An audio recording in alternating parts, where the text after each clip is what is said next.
The Apostle Paul is telling to the Thessalonian church, और थिस्सलुनी की कलीसिया को अपोस्टल पौल यहाँ पे संबोधित कर रहे हैं to the brothers and sisters there to stand firm and hold fast to the teachings. और वहाँ के भाई और बहनों से वे कहते हैं कि दृढ़ बने रहो और प्रभु के वचनों को तुम थामे रहो. And these teachings were passed on by Paul to the Thessalonians. और ये जो शिक्षा है वो पौल के द्वारा थिस्सलुनी की कलीसिया को दी गई. Paul went there in person.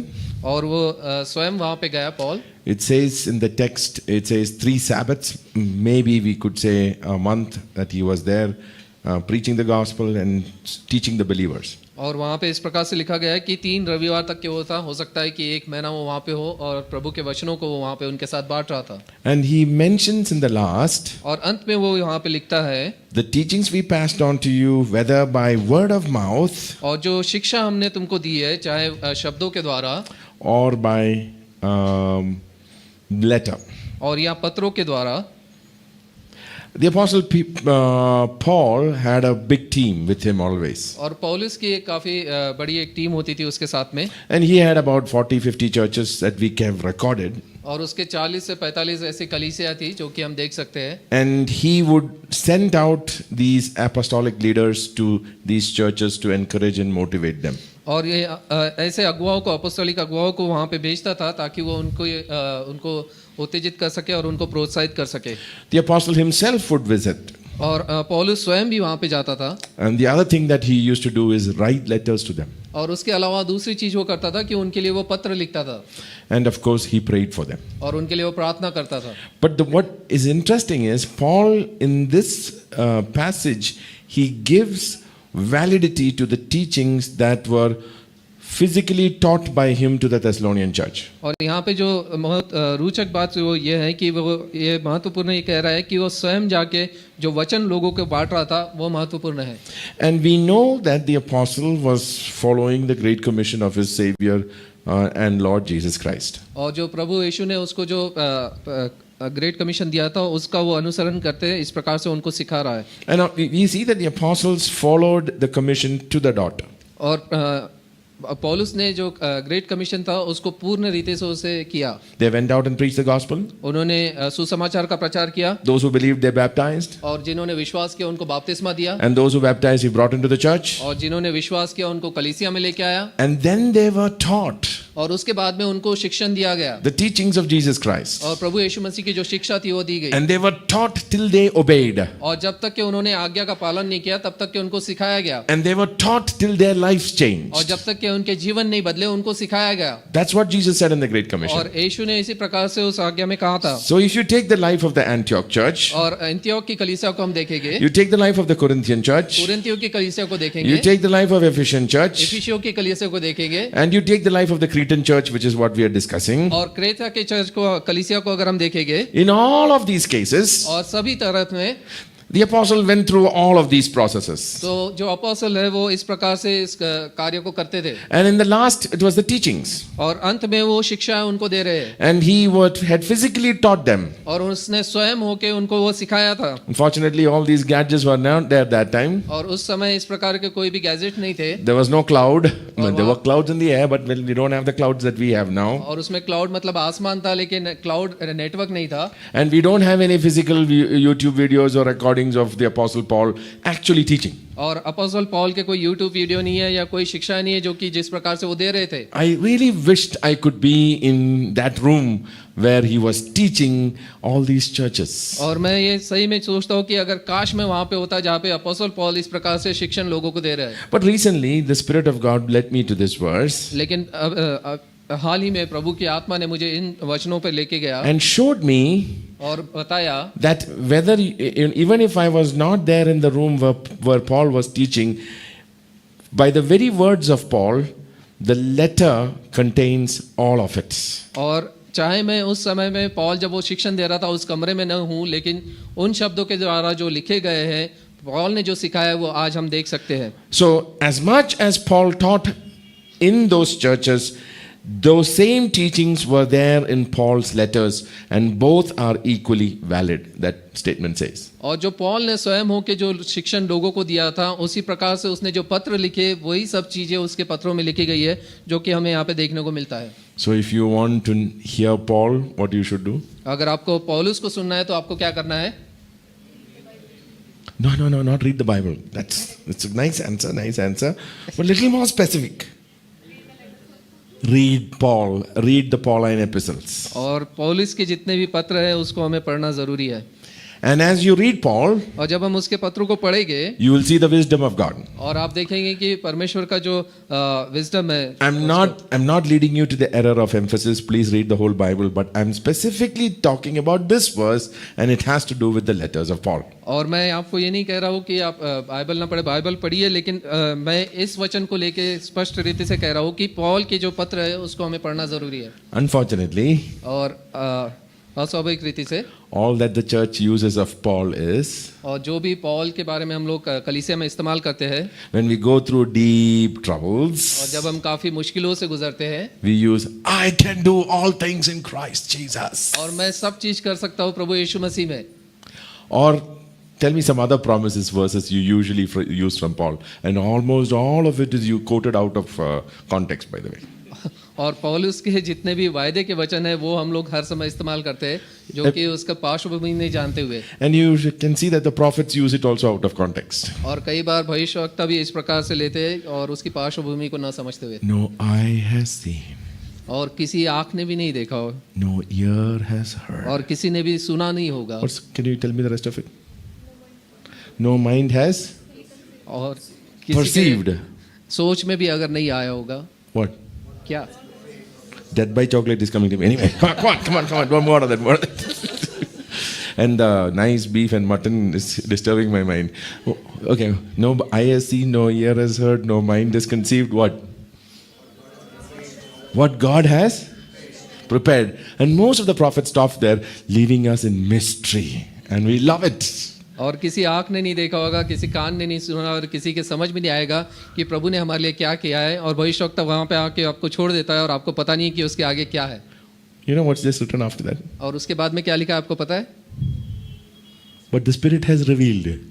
आत्मा ने आपको बताया. You can take that passage and see. और उस वचन को हम देख सकते हैं. I think it's 1 Corinthians chapter 2.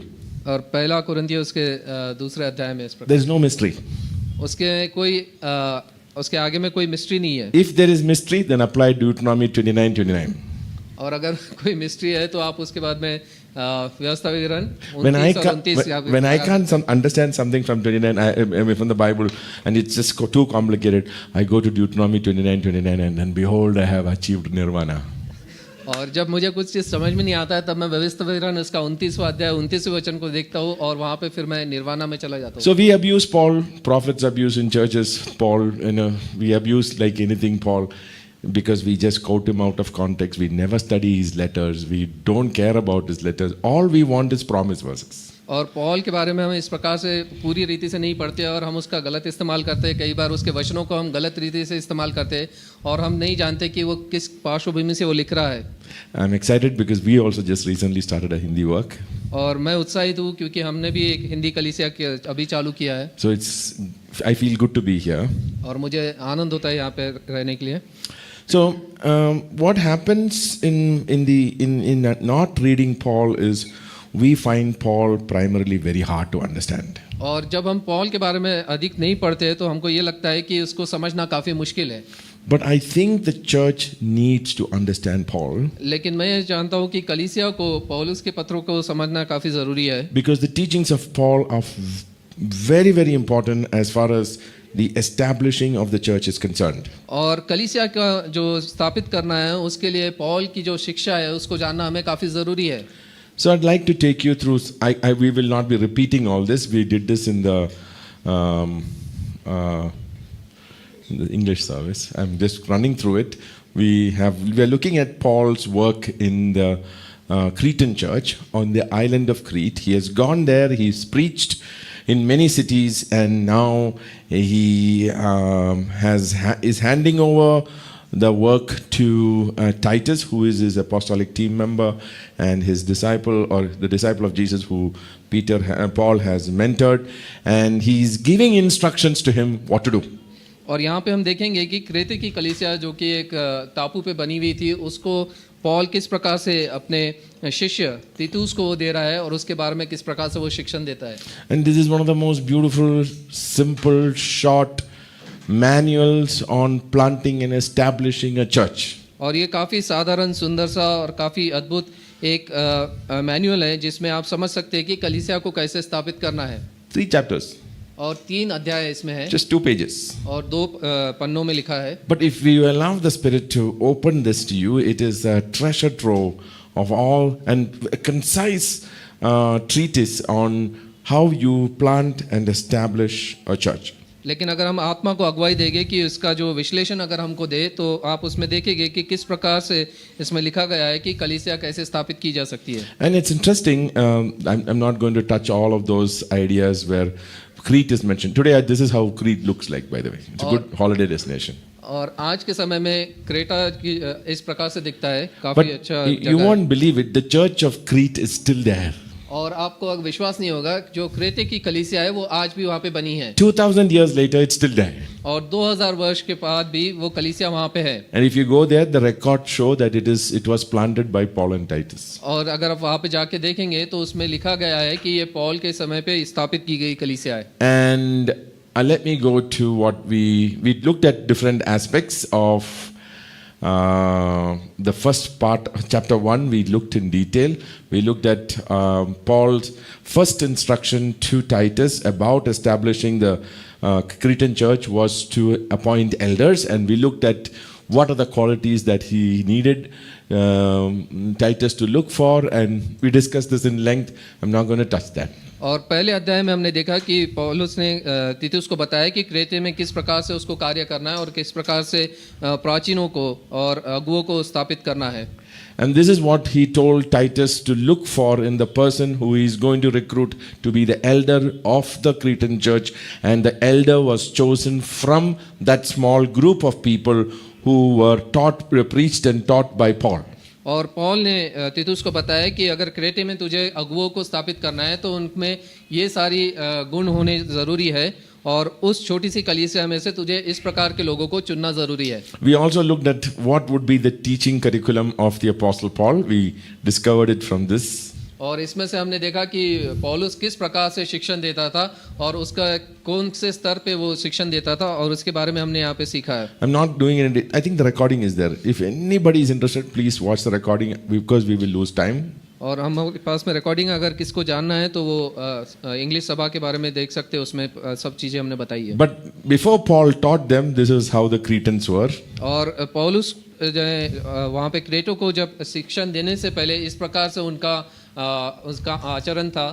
Paul actually quotes one of their own poets and calls the Cretans lazy, evil beasts, gluttons, and very, very, very bad names. Okay. और पौलुस क्रेटे के लोगों को इस प्रकार से उनको कहता है कि ये लोग सदा झूठ बोलने वाले, आलसी है, पेटू है और इस प्रकार से अन्य अन्य चीजें उनके बारे में बताता है. So these kind of people were Cretans. और इस प्रकार से क्रेते के लोग थे. Paul did some jadoo, in Hindi I'm coming, okay, some magic, and they became like this. और पॉल ने वहाँ पे कुछ जादू किया और उसके बाद में वो इस प्रकार से बदल गए. Because if Paul had to choose the elders from that community, अगर पौलुस को उस सभा में से अगर अगुओं को चुनना था, they would have been these people before they received the gospel. और प्रभु के शुभ संदेश को सुनने के पहले वो इस प्रकार से क्रेते के लोग थे. Then Paul did some magic and they became like this because Titus was supposed to look for people with these qualities. और पॉल ने कुछ जादू वहाँ पे किया और तीतुस को कहा कि तुझे इस प्रकार के लोगों को वहाँ पे चुनना है. How did he change them? और किस प्रकार से उसने उनको बदला. What was that magic? और ये जादू क्या था. The magic of teaching the teachings of Jesus Christ to them. और वो जादू ये था कि उसने प्रभु यीशु मसीह की जो शिक्षा थी वो उन्हें सिखाई थी. We looked at the Great Commission and how this second part is what Paul did for them, and Titus could get people with a lifestyle of a disciple, and that's what he chose to become elders. और यहाँ पे हम देखते हैं कि जो प्रभु यीशु मसीह ने जो महान आदेश दिया था, पौलुस ने उसका पालन किया और उनको सिखाया और कलीसिया में आने के बाद में उन्होंने लोगों को शिक्षण दिया। So the gospel is supposed to affect every area of your life. और जो सुसमाचार है वो आपके जीवन के हर एक क्षेत्र में वो स्पर्श करता है। We looked at this passage and we found out that Paul's first chapter in his discipleship manual was marriage.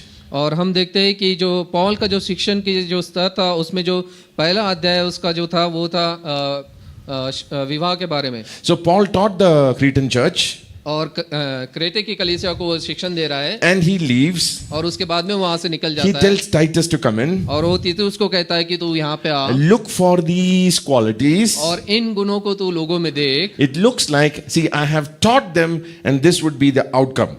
और वो इस प्रकार से था कि पौलुस कह रहा है तीतुस को कि मैंने इनको सिखा दिया और उसका बदलाव इस प्रकार से आएगा। This would be the result. और ये उसका जो परिणाम है इस प्रकार से होगा। So if you go backwards, you will get what he taught. और अगर आप पीछे जाएंगे तो आप देखेंगे कि पौल ने किस प्रकार से शिक्षण दिया। So in Paul's teaching manual, the first chapter for discipleship was marriage. और जो पौल की जो शिक्षण देने की जो किताब थी उसमें जो पहला अध्याय था वो विवाह के बारे में था। And then it was on parenting. और उसके बाद में माता पिता के बारे में था कि बच्चों को कैसे शिक्षण दे। Paul did not look for doctorate in ministry.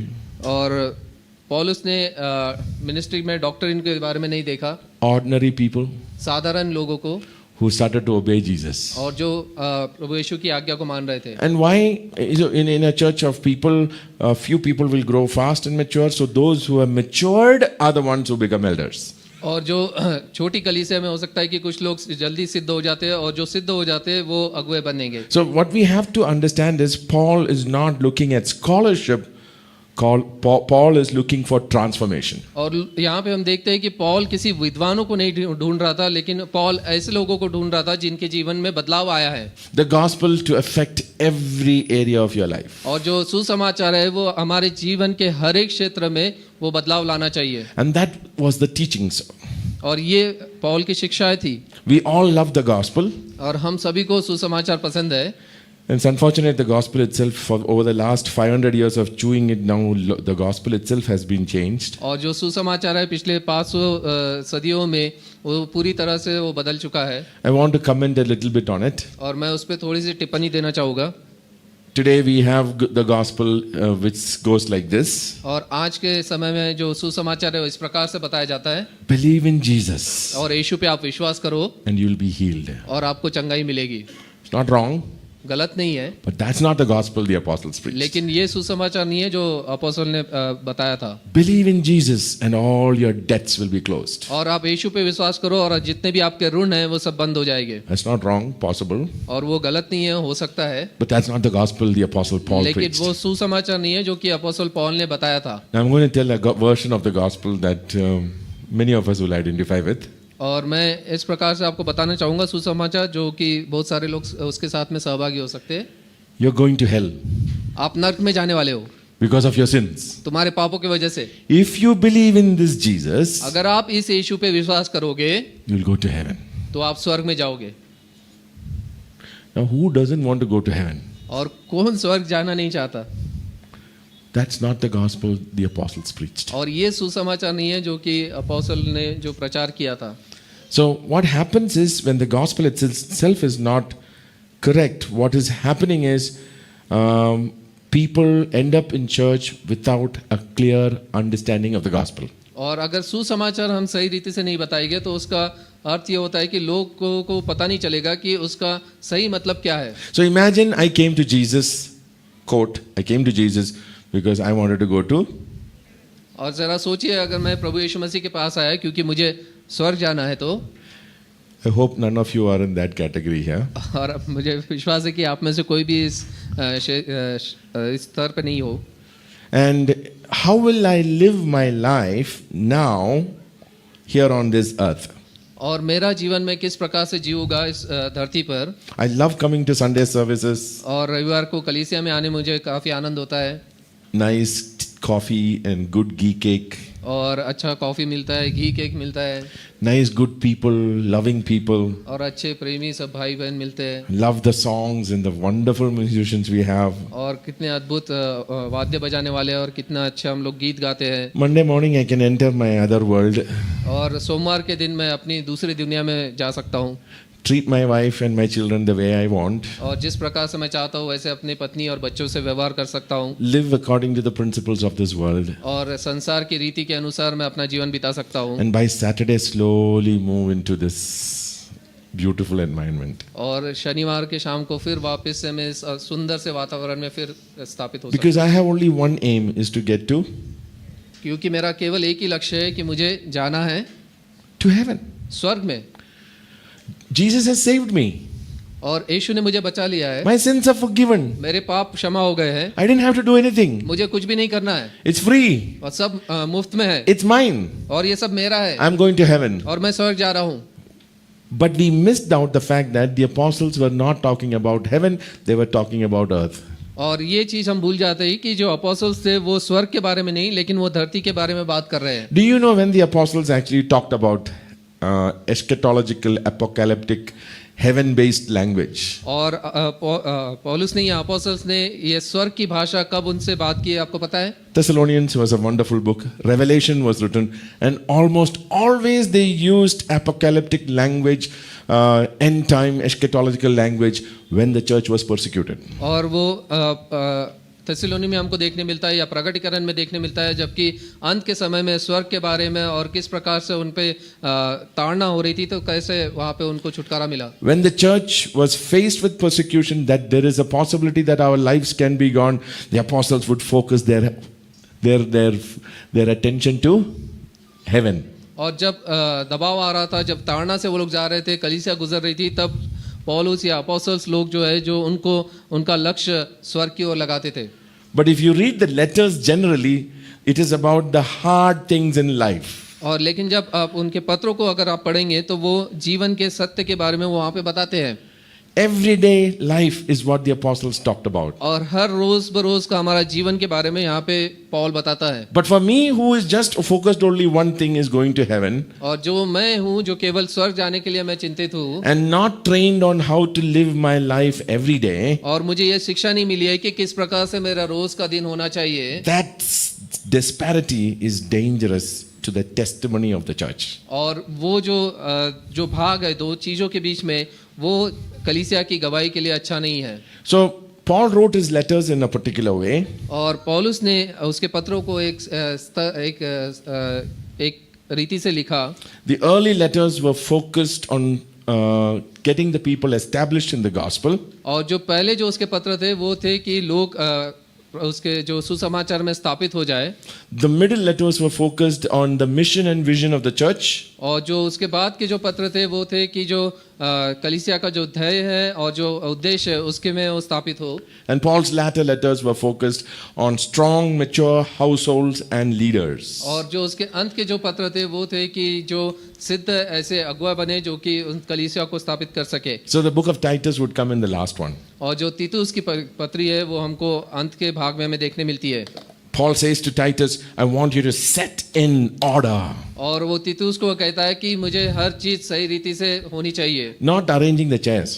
और ये कुर्सियां लगाना उसका मतलब नहीं है। What was he asking them to set in order? और वो उनसे क्या कह रहा था कि हर चीज तुम्हारे लिए सही होनी चाहिए। These lazy gluttons, these evil beasts, set their life in order. और ये दुष्ट पशु जो आलसी और पेटू है उनका जो जीवन है वो सही रीति से होना चाहिए। Set their marriages in order. और उनके जो विवाह है वो अच्छी रीति से होने चाहिए। Look at their kids. और उनके बच्चों को देख, They're messed up. और उनका जीवन पूरा खराब है। Get their lives in order. और उनके जीवन को सही रीति से कर। Get their character in order. और उनका जो चरित्र है वो सही रीति से होना चाहिए। And all that the apostle did, always, if you see the book of Acts, you will see that he went and planted a church, he established it, he entrusted it to other leaders, and he went ahead and planted the next church. और पौलुस ने जो अगर हम प्रेरितों के कार्य में हम देखेंगे कि उसने कलीसिया को बनाया, उसको स्थापित किया और उसकी अगुवाई लोगों को दी और उसके बाद में वो कलीसिया को और बढ़ाता गया।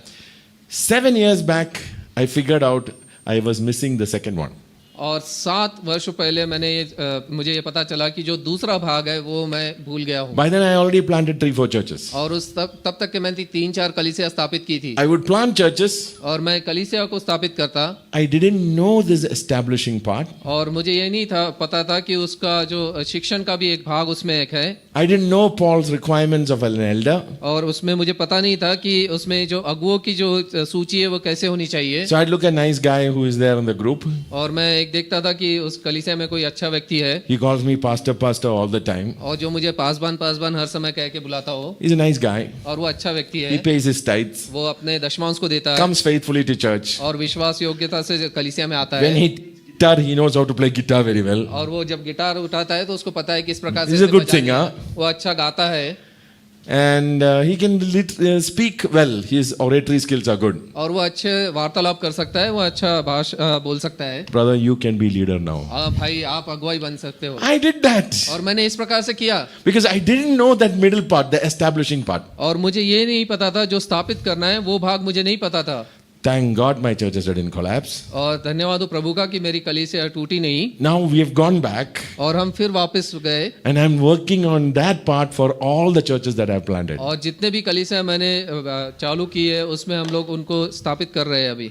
Changing marriages and children are like impossible. My own tough and then forget about teaching others. और जो विवाह को स्थापित करना और बच्चों को बदलना ये काफी मुश्किल है।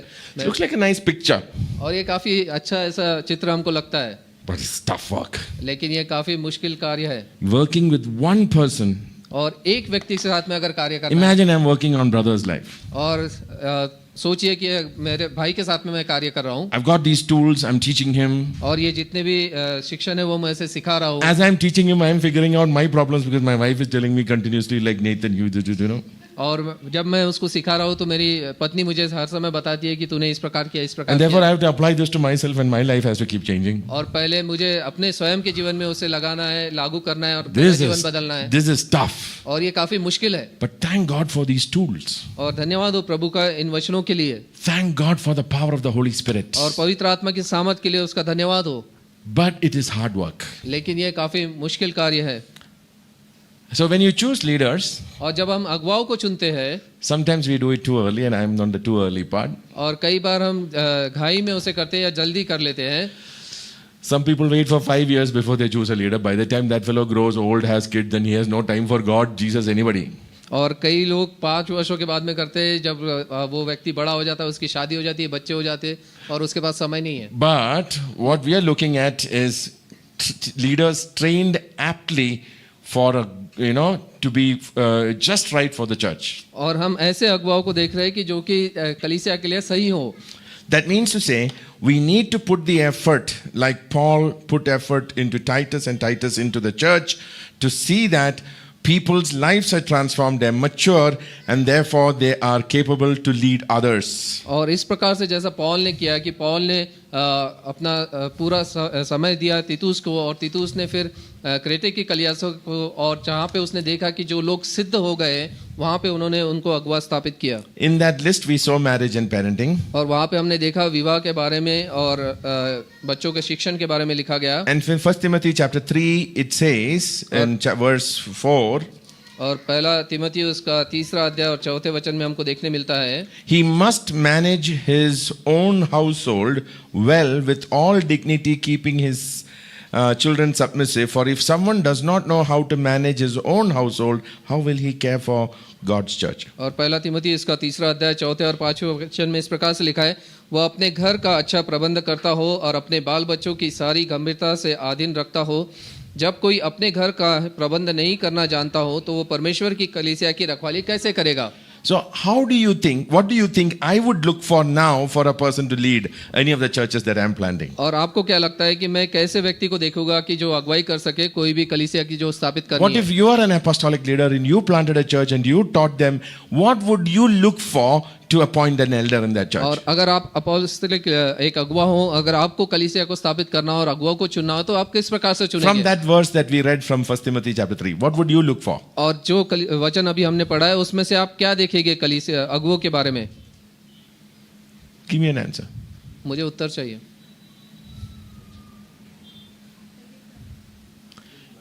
healthy family, good marriage. और जो अच्छा हमारा परिवार होना चाहिए, हमारा वैवाहिक जीवन अच्छा होना चाहिए। Do you know anywhere in the world people choose leaders like that? क्या आपको पता है कि संसार में लोग अगुवाओं को इस प्रकार से कहीं चुनते हैं? I think in our churches, to a great extent, we do that. We definitely work on. But can you see the focus the Apostle Paul had in choosing leaders? और हमारी कलीसिया में हम इस प्रकार से भी करने लगे हैं। और लेकिन यहाँ पे हम देखते हैं कि पौलुस जो है उसका जो लक्ष्य था कि किस प्रकार से उनको अगुवाओं को चुनना है। Brother, you have a good marriage. भाई आपका जो वैवाहिक जीवन है काफी अच्छा है। You are following the principles of Christ. और जो क्रिस्त के जो शिक्षण है उसको आप पालन कर रहे And हो। you are an excellent model for your child who is growing up. और आप जो है एक मॉडल के रूप में आपके बच्चे के लिए जो कि बढ़ रहा है। And he or she is starting to follow in the ways of Christ. और वो आपके जो प्रभु के मार्ग पे वो चल रहा है। And therefore, I think you can lead this church. और इसलिए मुझे लगता है कि इस कलीसिया की अगुवाई आप कर सकते हो। Because you can lead your family, you can lead the church family. आप अपने परिवार की अगुवाई कर सकते हो, इसका मतलब है आप कलीसिया की अगुवाई कर सकते हो। In that verse, it looks like Paul is comparing the church family to the individual family. और यहाँ पे हमको देखने को मिलता है जो पौलुस है वो एक स्वयं के परिवार को और कलीसिया की तुलना एक साथ कर रहा है। The quality of your family life indicates your discipleship level, and that would qualify you to lead a church family. और जो अगर आपके जो परिवार के बारे में अगर हम देखेंगे जो उसके गुण है वो हमें दर्शाते कि किस प्रकार से आप एक अच्छे अगुवा हो और उस प्रकार से आप कलीसिया की अगुवाई कर सकते हो। If you're a good husband and a good father, then you can be a good father and a good leader to a church. अगर आप अच्छे पति हो और आप एक अच्छे पिता हो तो आप उसी प्रकार से एक अच्छे पिता बन के कलीसिया की अगुवाई If कर you're a good सकते हो। wife and a good leader, you can also lead in the church. अगर आप एक अच्छी पत्नी हो और एक अच्छा अगुवा हो तो उस प्रकार से आप कलीसिया की अगुवाई कर सकते हो। It's very difficult. I'm struggling to shift the gear.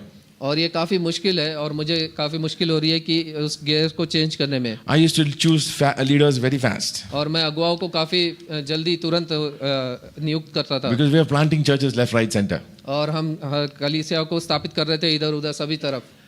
And you know that Paul did not go to Jerusalem, the University of Jerusalem, to appoint somebody of campus recruitment, right, for his churches. और हमको पता है कि पौलुस इस प्रकार से नहीं गया यरूशलेम यूनिवर्सिटी में कैंपस रिक्रूटमेंट करने के लिए अगुवों के लिए। I was staying in the morning service. If it was me in Paul's place, I would have said, "Hey Titus, I want you to go meet Professor Gamaliel. You know, he's the top line there. I studied under him. Look at me. Go find somebody. You could use them for the church in Crete." अगर मैं Paul होता तो मैं तीतुस को कहता कि तीतुस तू जा यरूशलेम की यूनिवर्सिटी में वहाँ पे गमेलियो प्रोफेसर है जिसके शिक्षा मैंने ली है वो काफ़ी अच्छा है, उससे मिल और वो तुझे अगुआ को देगा। He didn't do that. और उसने इस प्रकार से नहीं किया। He found ordinary people और उसने साधारण लोगों को चुना who came under the lordship of Jesus. और जो प्रभु यीशु मसीह के अगुवाई में उसके प्रभुत्व में आए। When you say you come under the lordship of Jesus, what does that mean? और जब प्रभु के यीशु के प्रभुता में जब आते हैं उसका मतलब क्या है? What does that mean? उसका अर्थ क्या है? Just give me your ideas. आपके विचारों को आप मुझे बताइए। They follow Jesus. और वो यीशु के पीछे जो That's a nice word. Just take it one more step forward. They follow the teachings of Jesus. और वो प्रभु के यीशु के शिक्षण के पीछे वो चल रहे थे। That's all that Paul was looking for. और यही पॉल देख रहा था उनके लिए।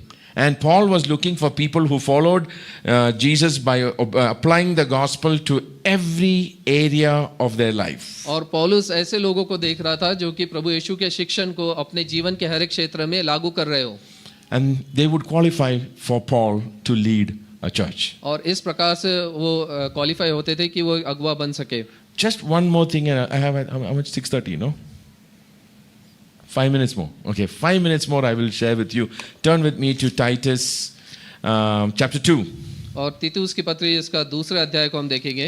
And I want you to look at something very beautiful here. और यहाँ पे काफी सुंदर चीज हमको देखने मिलती है। Paul tells Titus to build an infrastructure within the church. और पौल यहाँ पे तीतुस को कहता है कि इस प्रकार से तू इंफ्रास्ट्रक्चर चर्च में बनाओ, But as for you, teach what accords with sound doctrine. और वो यहाँ पे कहता है कि जो सिद्ध वचन है उसके हिसाब से तू उनको सिखा, खरी शिक्षा। And the idea of teaching is interesting. Titus is teaching the elders first, and it says, older men are to be sober-minded, dignified, self-controlled, sound in faith, in love, and in steadfastness. और दूसरे वचन में इस प्रकार से लिखा है, बूढ़े पुरुष सचेत, गंभीर, संयमी हो और उनका विश्वास और प्रेम और धीरज पक्का हो। Older women likewise are to be reverent in behavior, not slanderers or slaves, or given to too much wine. They are to teach what is good, and so train young women to love their husbands and children, to be self-controlled, pure, working at home, kind and submissive their husbands, so that the word of God may not be reviled. और इसी प्रकार से बूढ़ी स्त्रियों का चाल चलन पवित्र लोगों सा हो, वे दोष लगाने वाली, पियक्कड़ न हो और अच्छी बातचीत करने वाली हो, ताकि वो जवान स्त्रियों को चेतावनी दे के और उनके पतियों और बच्चों से प्रीति रखे। Likewise, I urge the younger men to be self-controlled, show yourself in all respects to be a model of good works, and in your teaching show integrity, dignity, and sound speech that cannot be condemned, so that the opponents may be put to shame, having nothing evil to say about us. और ऐसे ही जवान पुरुषों को भी समझाया कर कि वो संयमी रहे और सब बातों में अपने आप को भले कामों का नमूना बनाए, तेरे उपदेश से सफाई, गंभीरता और ऐसी खराई पाई जाए कि कोई उसे बुरा ना कह सके। So what's the first sentence there in 2 verse 1?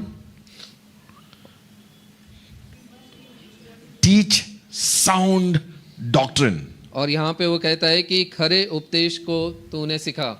And therefore the older men their life starts to change. और जो बूढ़े जो पुरुष है उनके जीवन उस प्रकार से बदलने लगते हैं। And that becomes a model for the younger men. और उनका जो वो एक आदर्श समान हो जाते हैं जवान लोगों के लिए। The older women, their life starts to change. और जो बूढ़ी स्त्रियां हैं उनका जीवन परिवर्तन होता है। And they start to present the gospel and the teachings and everything to the younger women. और जो शिक्षाएं हैं और जो सुसमाचार है वो जवान स्त्रियों को बताने लगती है। A brilliant infrastructure for the church. और ये काफी अद्भुत रीति से उसको उन्होंने शिक्षा को यहाँ पे दिया है। Is Titus telling them to teach the older to teach the younger only by speech?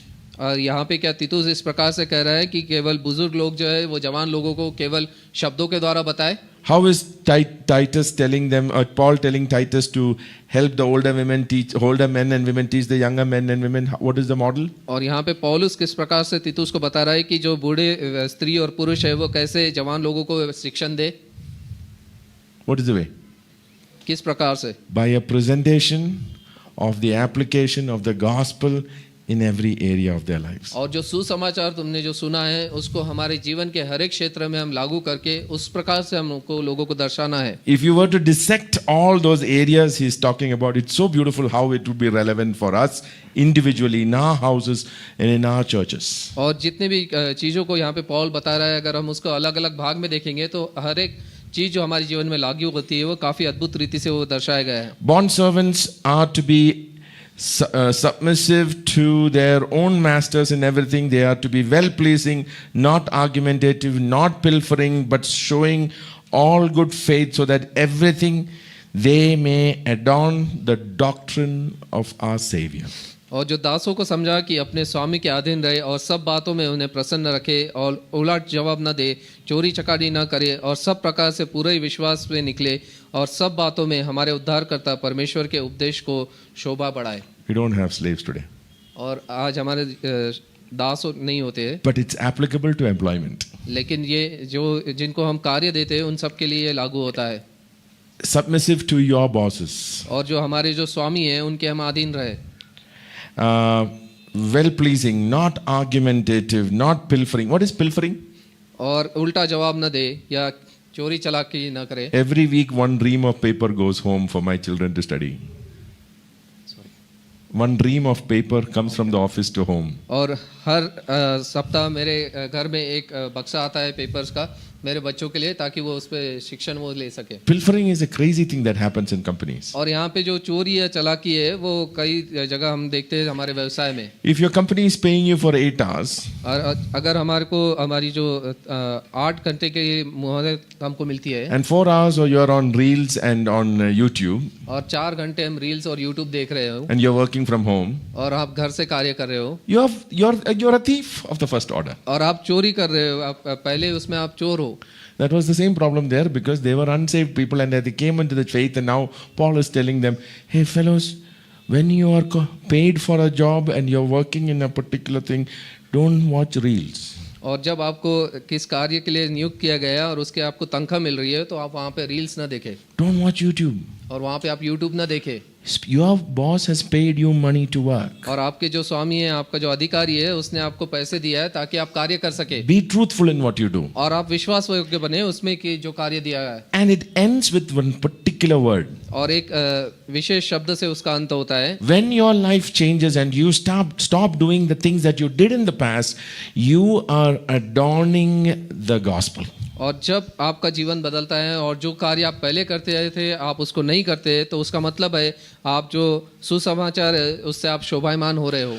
It's a language that you would use for a bride.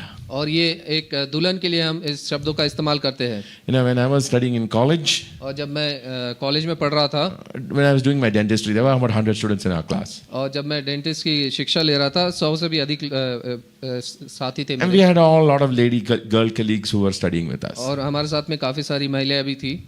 And suppose we had a party.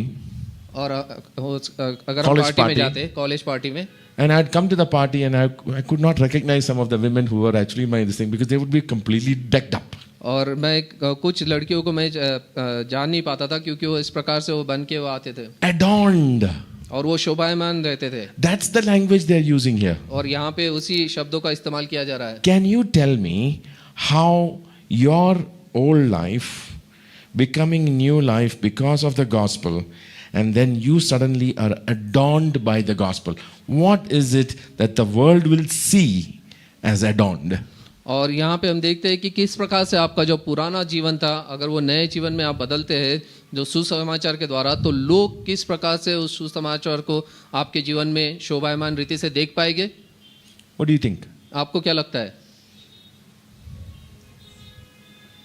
What will they see? वो क्या देखेंगे? Not your lipstick. आपके lipstick को नहीं। That's nice. I'm not against that. I'm just saying.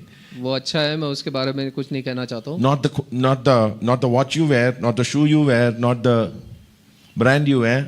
और किस प्रकार का ब्रांड आप पहन रहे हैं, किस घड़ी को पहन रहे हैं। What is the adornment the Apostle Paul is asking? और यहाँ पे जो शोभायमान चीज जो है वो अपोस्टल पॉल किसको कह रहा है? What's the adornment? और क्या है वो शोभायमान? I'll give you a simple example, and this is not, it's something that happened, and I'm just telling you as a matter of fact. I was teaching in the dental college called Ambedkar Dental College here in Cooktown. और कुक्सटाउन में dental college में मैं शिक्षण दे रहा था। And I was my department is oral pathology, and in that particular department there were 5 ladies and 1 guy. That is me. और मेरे department में 5 महिलाएं थी और केवल एक पुरुष मैं था।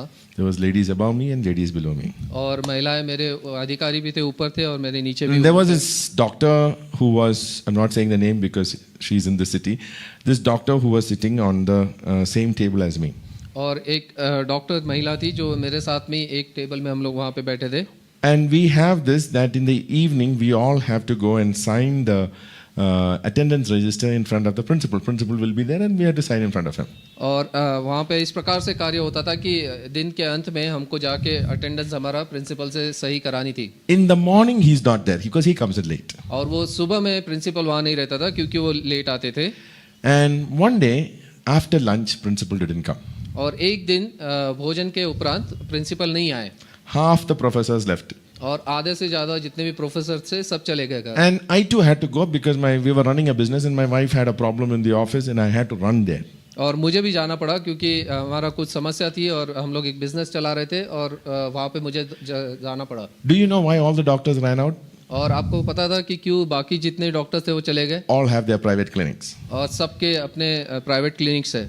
And What an opportunity to go home. And because next day morning, the principal will not come, right? He'll come late. So next day morning, you can go sign the evening and the previous evening and the morning. और दूसरे दिन सुबह principal late आएंगे, सबको पता था, तो आप सुबह जल्दी जाके कल शाम का और आज सुबह का दोनों जगह सही ले सकते हो. So everybody ran out, and next day everybody is on time because they want to sign the register. और उस दिन सभी लोग वहाँ से चले गए और दूसरे दिन सभी लोग समय पे आ जाते हैं क्योंकि सही लेनी है. And so once I went there, and there were a lot of my colleagues standing there, and everybody busy was signing the previous day and the next day. और मैं वहाँ पे था और सभी लोग जाके वहाँ पे प्रिंसिपल के सिग्नेचर ले रहे थे, और पिछले दिन के और ये वाले दिन के भी. And if I didn't sign the previous day, I will get half pay cut. और अगर मैं उसकी हस्ताक्षर को नहीं लूँगा तो मेरा जो आधा तनख्वाह थी वो कट जाएगी, आधे दिन की तनख्वाह. I decided I will only sign that morning. और मैंने ये निर्णय लिया कि मैं केवल उस सुबह के बारे में मैं सही लूँगा. I didn't think two things about it. और मेरा कोई दो विचार नहीं था उसके लिए. Came to the chamber, back to our staff room. और मैं वहाँ पे आया, अपने स्टाफ रूम में सबके साथ बैठा. And this lady who was sitting on my table is deeply disturbed.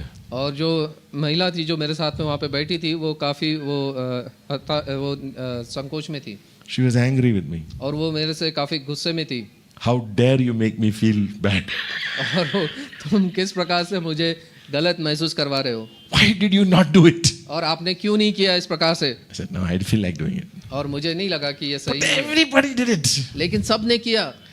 Then I had to tell, I can't talk in this room, and will you be able to come with me too? So we had one of our church members' house next to this college. और उस college के पास में हमारे एक कलीसिया के व्यक्ति का घर था, तो हम लोग वहाँ जाके. So in lunch break, this doctor and me went to that couple's house, and we sat there. I gave her the reason why I did not sign. और मैंने जाके उसको कारण बताया कि क्यों मैंने इस प्रकार से उस दिन का सही नहीं लिया. She gave her life to Jesus that day. और उसने अपना जीवन प्रभु को ले दिया. Simple idea of adorning the gospel. और ये साधारण सा उदाहरण है कि किस प्रकार से हम सुसमाचार को शोभामान कर सकते हैं. May God bless you. प्रभु आपको आशीषित करे.